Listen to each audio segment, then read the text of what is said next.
Hey guys, welcome to Delf Stack, and this is how to fix unable to message a particular person on Messenger.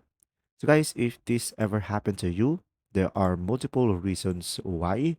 First one is they might have blocked you, that's why you cannot message them, or they might have deactivated their account, that's why that happened.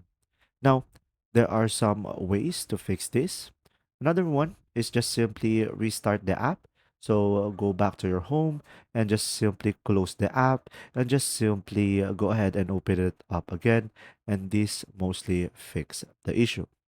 Now, if it doesn't, you could also check your internet connection, guys, because sometimes a slow internet connection can cause this issue.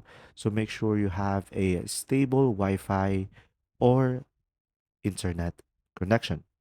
Lastly, another one, some practical tips is make sure you are running the latest version of the Messenger app. So just simply go to your Play Store and just simply search for the Messenger. And now from here, when there is any update, you should be able to update it over here, guys. And instead of open, you should be able to see here update and just make sure you are running the latest version of the app. And now you could also go for the three dots on the top right corner and make sure to enable auto update so you won't have any issues like this. And there you go. If you found this video helpful, please like and subscribe. And if you have any questions, just simply go ahead and comment down below, and we will do our best to answer them all. And see you in the next video.